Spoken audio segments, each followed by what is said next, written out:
Alright, time to power through. A mere communication officer couldn't possibly steal confidential government information. Besides, the sounds produced by the music box aren't even Morse code.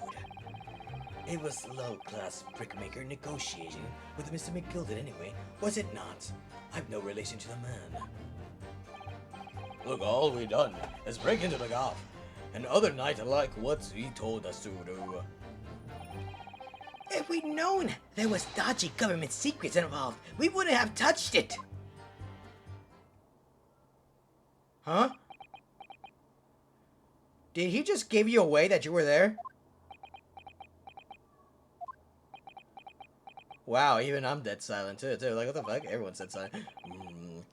Mr. Skulkin. What Mr. Do, Governor? What's up?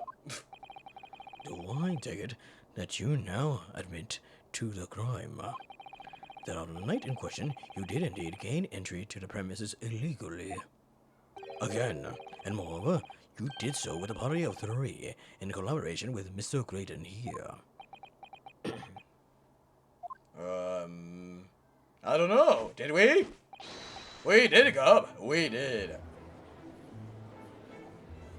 So you gotta believe it's them, right? Quite unknown, please. What say do you that, Mr. Creighton? I have no idea what these 2 ruffians are referring to. You little rutter, getting us mixed up in all this monkey business. You never said nothing about no government secrets. It was supposed to be straight up to job. And what about the geezer whose shop it was in? Poor old bloke didn't have to die, did he? Oh! Nice to know who your friends are. And not only that, that right there confirmed that he shot him. Yet we're still saying, it's Gina! Oh my god, really? Whatever these men say, I deny the accusations. Oh yeah, sure. Indeed. I guess we're gonna need to try then, because otherwise the game would be over by now. But we want to build the drama for now. For now, let's build up the drama, alright?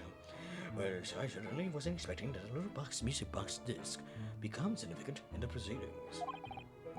However, as it has, I will admit to the court record as evidence. Okay, finally, so I can observe it. I really want to observe that. And hopefully get to the bottom of this, because I kind of want to just, you know, be able to get this game done. I mean, dusted, right? So, like, I can do other stuff. I'm just saying, I want to play another game. And even though I kind of am getting bored of this, kind of want to play another game. Alright, and since I'm kind of bored over this, not really too much information we can get from this one. We could get this, but realistically, the one that really hits in mind, and I know I keep saying I want to try to do every dialogue and everything explored. I'm getting bored of this game right now. I'm so sorry, guys, but I have to pick up the pace. So 2 months ago, the omnibus Mr. McGilded killed the brickmaker that stole the disc. Mr. Mason was a single man with almost nothing to his name. It seems he lived in an artisan quarter some years ago, but people do remember little about him. What doesn't make much sense, does it? How would a humble brickmaker come to acquire secret government information? How indeed? There must have been somebody else involved behind the scenes in all of this. Somebody who acquired a disc and gave it to Mr. Mason. In order to take it to the meeting with Mr. McGilded and negotiate a deal. Dear me. Oh, you may have it in for me, sir. I assure you I have far more class than that. An old brickmaker from an artisan quarter and this well-to-do communications officer. If only I could find evidence to link 2 of them together. Come on. If you have another thing I want to add, on that note, let us return to witness testimony. Yeah, I wanted to press more on that, but oh well. I guess we can't really connect too much. I think I need to do this more. Do it from the beginning, I guess. I can't really skip it. Honestly, what the hell am I doing? I can't skip it. This is not like the other Ace Attorneys where you can just skip to the part. I have to press on everything. So this is the newspaper headline accurate. Government communications are being intercepted. How could I possibly know? What do you mean by that?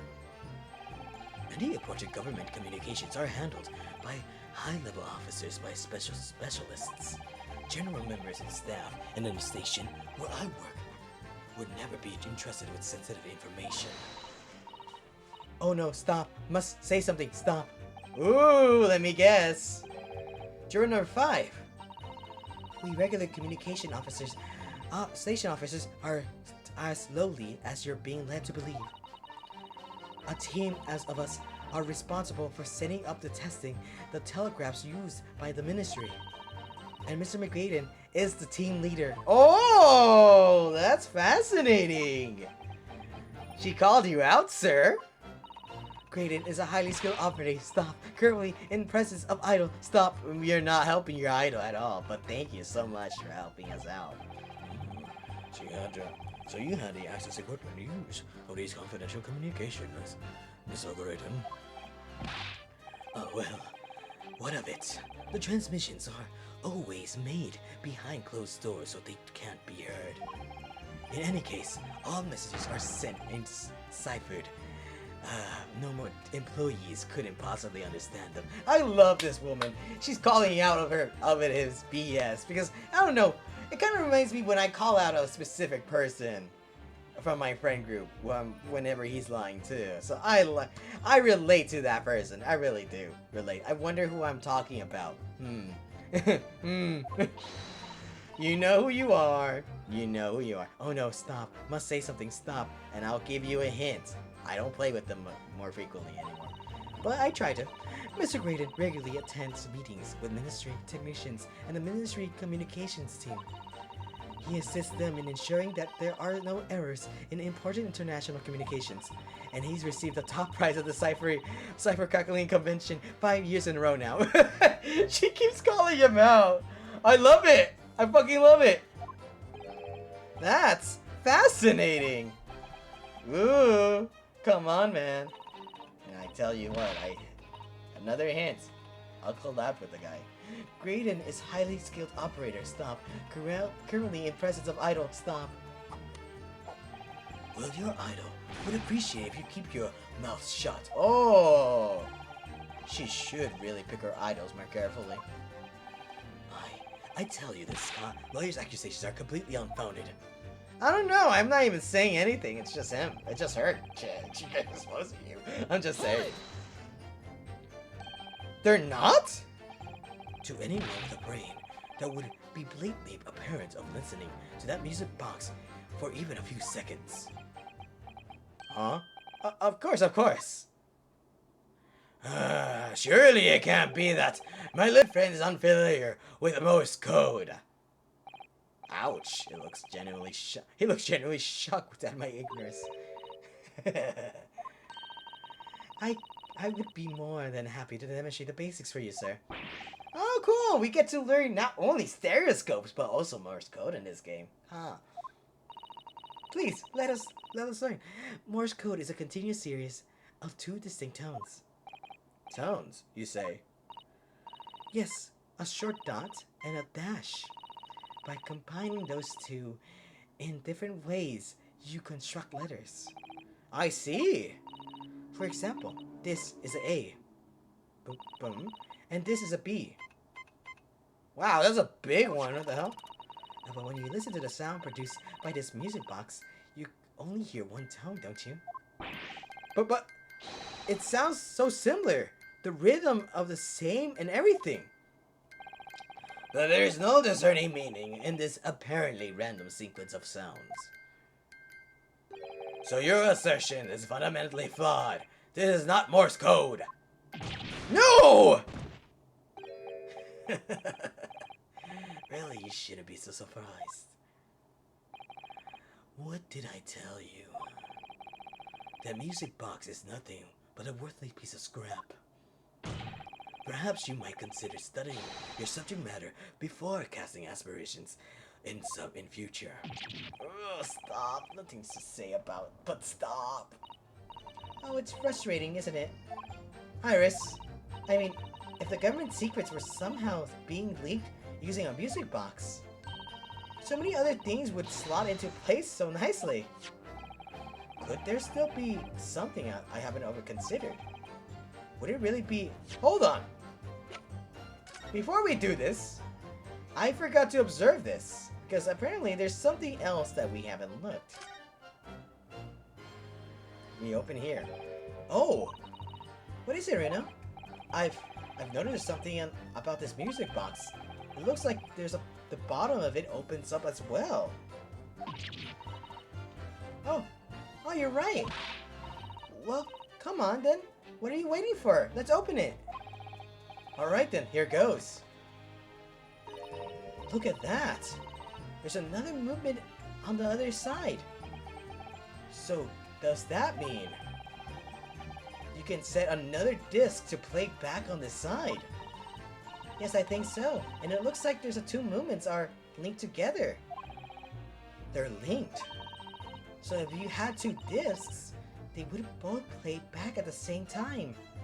Okay. So that means we have one in here. There could be another place in there. Now that we have that, the strange music appears to be a single tone. It has deposited 2 days before it. Oh, I guess we can't really present this as evidence, I guess? I don't know. Let's do it again. Let's press it. Press it again, Runo! Press it again! And I forgot to observe it. Alright, come on. Come on, I know you're talking about a lot, but... Anyways. Observe it. Who would have thought that there would have been a second movement on the other side of the box? And this movement is like the other one. The comb's teeth in the same length. So this movement also produces a single tone, like the other one. Yes, it must do. Except the length of the teeth of the two combs isn't the same.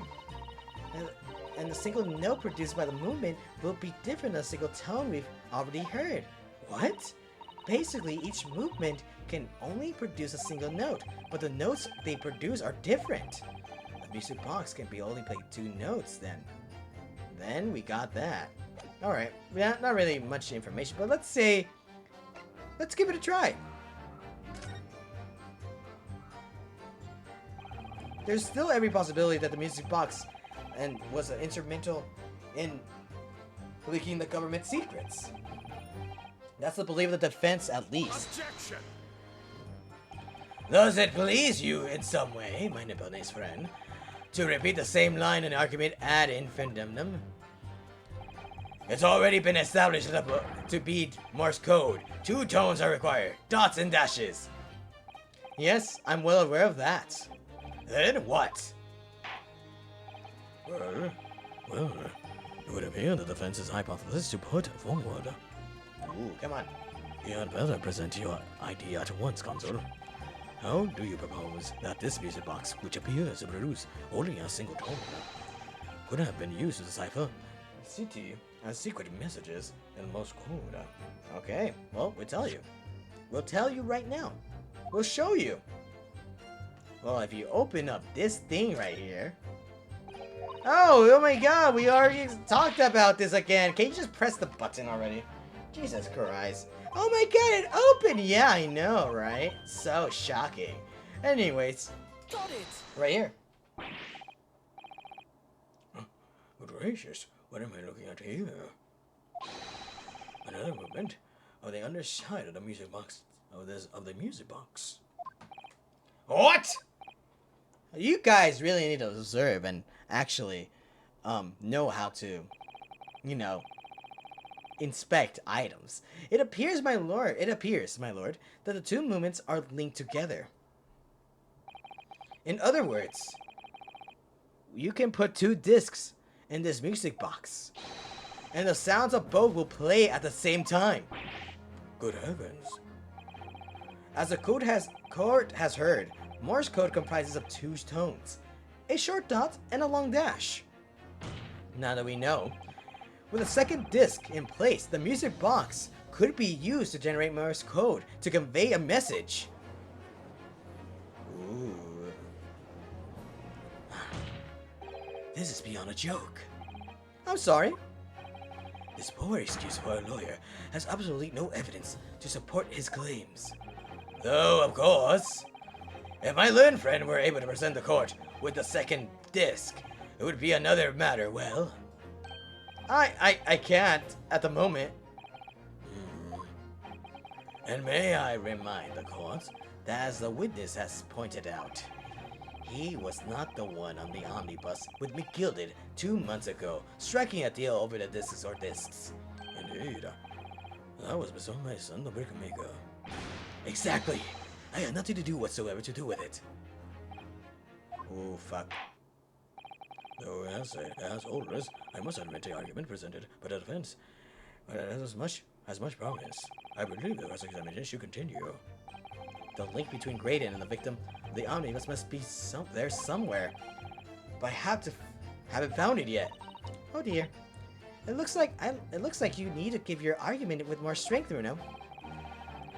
Will I reiterate your testimony, if you please, Mr. Graydon?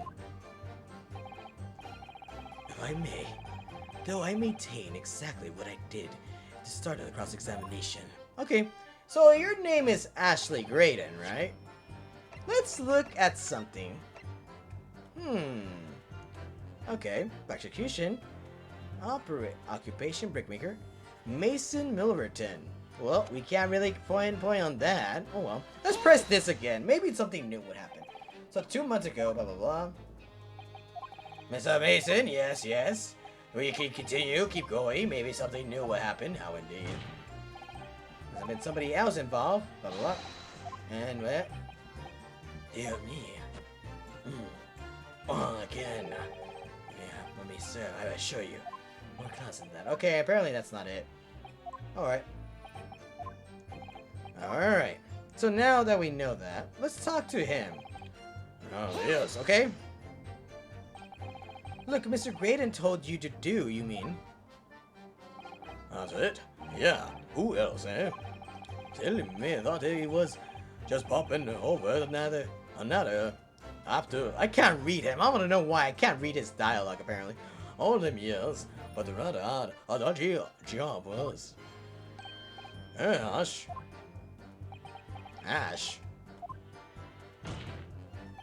Let me stop you there, Miss Skulkin. After all them years, you say? Do you mean to tell me that Mr. Graydon is an acquaintance of yours? Well, a sociable kind of buddies, you know. Sure, lots of trade. Sure, let's say Graydon's an old China. Excuse me. Why are you saying that right now? What the fuck? Is something wrong, Mr. Skulkin? Ah. Huh? No, not the other Mr. Skulkin. What? Who, me? When your brother was testifying just now, he said something that seemed to cause you to react. Oh, I was just remembering the old days, that's all. We used to have a right old laugh together, way back when. Together? With Mr. Graydon, you mean? Yeah, with Ash, I mean. Yeah, look at him. Now I'm in a fancy whistle and a flute, and yeah, wouldn't Adam and Eve it? But when he was younger, he was a poor part of the town, just like us. Is that so? But he was always leery one. He had the brains, he had the savvy, and always coming up with smart ideas like what would never have gone through our heads. Oh, blimey. Lord blimey, ain't that the truth? Remember, Milverton and the Skulkin's milk run. And what, that was a quokka, eh? Save it until the trial. You're reminiscing. It has no place in this courtroom. And neither does your fruit. Oi, the geezer asked us a question, didn't he? And we's us answering. Yeah, we ain't done nothing wrong. Nevertheless, the court was not prepared to accompany you on your trip down to memory lane. Consul, can you return our attendant back to the testimony, please? I don't know. Could this sentimental story be relevant to it somehow? Add it to the testimony. Add it to the testimony, my lord. Yes, Consul. The brother's last sentimental statement could hold a vital information relating to this case. Oh. Well, that's all. I will permit the brothers to supplement our testimony with that detail. Briefly, I hasten to add. Say no more. The Skulkins never skulkin. Alright then, so now that you said that, Milverton, you say you have nothing to do with the name? Or with the guy? Someone's begged to differ. Objection. And I did the wrong one. There's relevance against this saying, oh my god. Oh my god, I did it wrong. Oh, well. I guess I have to come back for it again. Maybe over here. Alright, wait. Maybe right here? Besides, produce the music box on the most card. Lucas Blinkers. Was it? Not no relation to the man. I have no relation to the man. But oh, that's right. We don't know. We don't know yet. Why is it Milverton? Duh. I'm sure I'm going to regret asking, but what exactly was that? Some kind of business? There's a little dream we had. Back when we was youngsters. A bit of fun, really. A bit of fun, really. Deviling fresh milk of the locals. That's what it was all about. That sounds alarmingly legitimate. There must be a catch. I suppose since we're here, I should ask them to elaborate upon what? The business name, obviously. So, this business was just a bit of fun, you say? And it was yourselves and Mr. Graydon involved. Yeah, that's it. Okay. Well, I have a question then. Tell us this then. So, Milverton and Skulkin Brothers, Skulkin's Milk Run, was it? Yeah, that's it. And where did the Milverton part come from? All right. I thought a clever clerk like you would know. Enough of this. How much longer are we expected to listen to this truth? I don't. Sorry, but you can't do that. Let me guess, you don't accept anything these two witnesses are saying. But sorry. Tell me, why is it that it was the only at the mention that the name Milverton that you decided to interject? Because well... Edward, the happiest of homes, that one came from. Yeah, his old man was struggling for money so much. His wife walked out on him. She took the name Graydon, and see. But Ash will always be Milverton to us. Milverton? So that used to be your surname, did it? Of course not. This is a pumpkin. I've been Graydon since I was born. Do you really think you know you can rely on the testimony of these two thieves? Hmm? You're a communication officer attached to the Silver Service. As such, your personal details will have been thoroughly checked at the time of your appointment. It would be a very simple matter indeed to subpoena these records, Mr. Graydon. Ah! Well, it would appear that Mr. and Mrs. Skulkin's testimony has been reliable for once. You were born Ashley Milverton, then? Is that correct? Come on. Very well. Yes. So Ashley Graydon was once Ashley Milverton. That information could change things. And could turn out to be extremely important. Ashley Graydon's personal file has been updated to the record.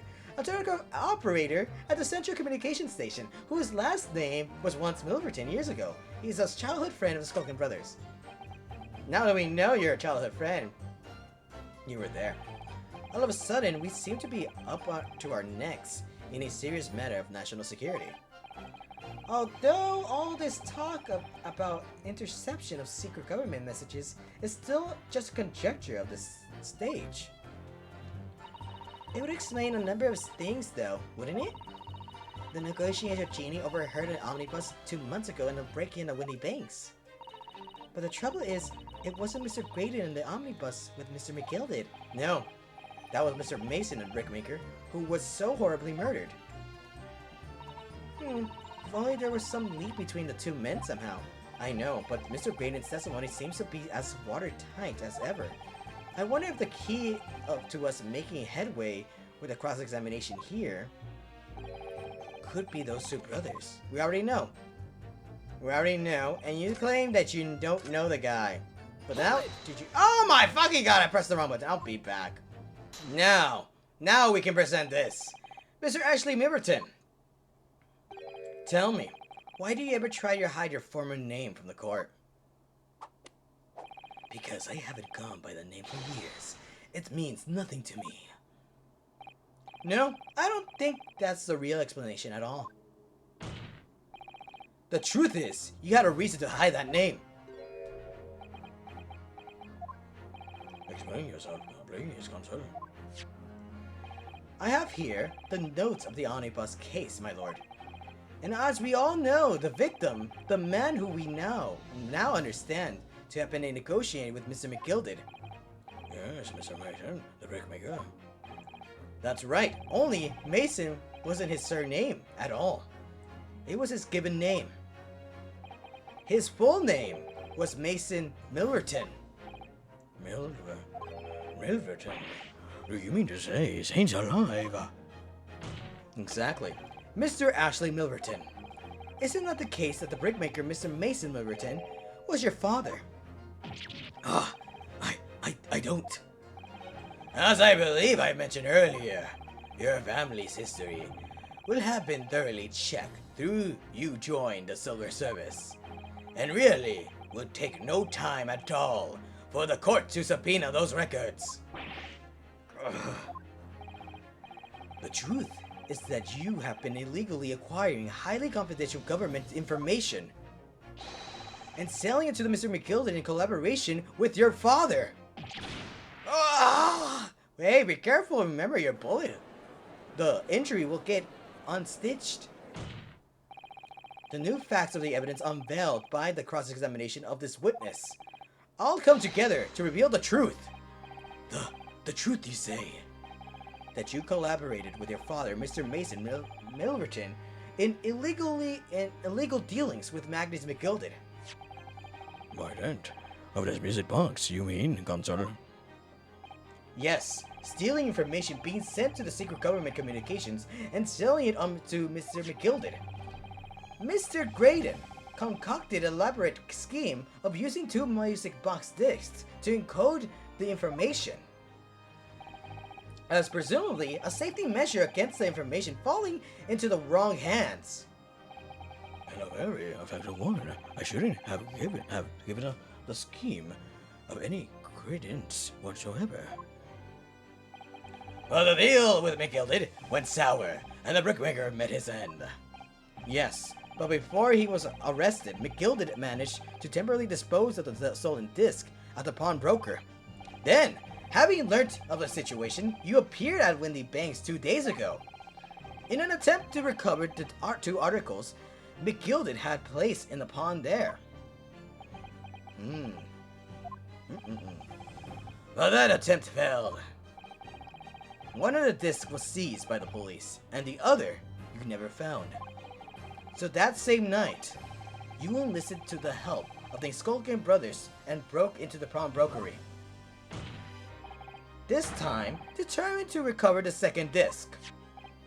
Are you suggesting that the second disc was inside the music box? We never knew nothing about that. On the night that Mr. Woody Bake was killed. Yes, come on. Keep telling us, Mr. Inosuke.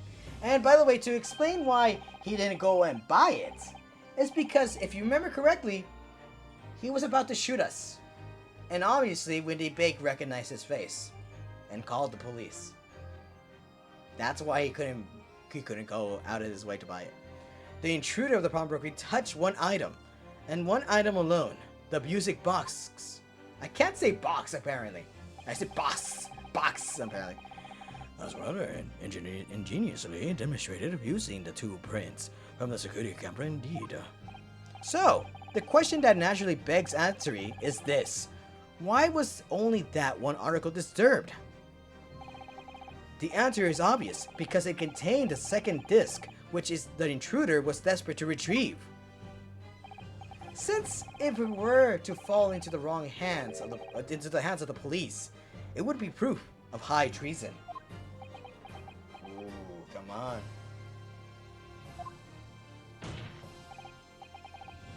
Now then, well, Mr. Graydon, do you deny that all of this actually began on that fateful night 2 months ago? Ooh, come on. I refuse to accept any of this nonsense. Even Very Van Zig is like, damn, we kind of got him a bit, but he isn't really doing anything. Sir, there appears to be blood seeping through the sleeve of your jacket. What? Ah! 2 nights ago, we know the 3 shots were fired at the scene of the crime in Winnie Bank's pawnbrokery. One took the life of pawnbroker himself. One struck the pouch around Mr. Shum's waist. He must be in horrible pain for the explosion. Holy shit. And the final bullet struck the calendar of the wall of the shop, having the first piece of the arm of one of the intruders. You can't read apparently. Mr. Graydon, that wound on your arm that you seem to be trying to hide, it's a bullet wound, isn't it? Ooh. He's got you now, me old China. Time to call it quits and croak, I reckon.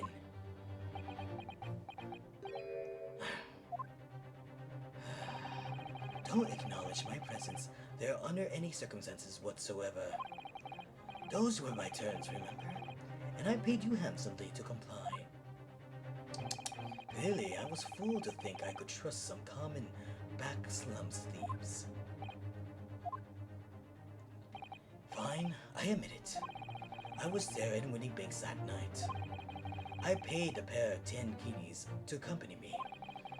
And as you've noticed, I sustained an injury in the course of my adventures.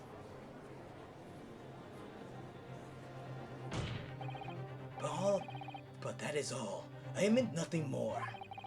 Stealing government secrets, negotiating with Mr. McGilded. You don't want to admit to any of this. As God is my witness, I'm sure I recall nothing of the sort. He's not going to go down without a fight. Not until I can show hard evidence, I suppose. Nevertheless, the defense has now established a crucial fact. Which is? Well, we know that one bullet was fired from each of the 2 firearms we have in evidence. The bullet of the Skulkin brothers' gun hit the pouch of Mr. Shum's waist. And the bullet from Mr. Winnie Bank's gun clearly must have been the one that caught Mr. Graydon's on the arm. Indeed, it must. We can't rule out the possibility that a man shot himself. Exactly. And the fact leads us only one conclusion. Mr. Winnie Bank was shot by a 3rd gun, which can only have been fired by the 3rd intruder. Goodness. Ooh. That's right, Mr. Graydon. The only person could possibly have shot Mr. Winnie Bank that night is you. I don't care about the treason.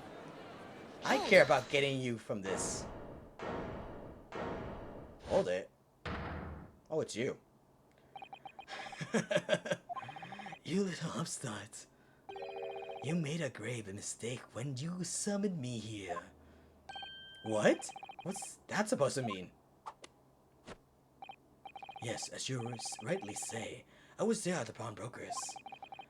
I did my best to hide the fact naturally. I had no intention of ruining this distinguished career I had built for myself at the communication station. But did the thought never cross your mind? Did you never consider the possibility? What? What do you mean? What thought? What possibility? Yeah, what the hell are you talking about? The possibility that if I was there at the scene, I may have witnessed the crucial moment. You see, this makes me a key witness to this case, and I have my hands firmly around the neck of your client. What? Are you suggesting? I saw it all. I saw the very moment of the pickpocket girl pointed the gun at the poor defenseless pawnbroker and shot him. I doubt that. What? I doubt that. I think he's lying. Order! Order! Well, it would seem that we finally entering the last act of this theatrical trial. Mr. Graydon! Yes. I trust you are fully aware of the implications here. If it is shown that your claim is false, you will have incriminated yourself as the killer. Oh, I understand fully. Then I must ask you to give your testimony once more. You will explain to the court precisely what you saw at the moment the defendant allegedly shot the victim. Nothing would give me greater pleasure. He's lying through his teeth. He's lying through his white pearly teeth. And I know it. I know he is.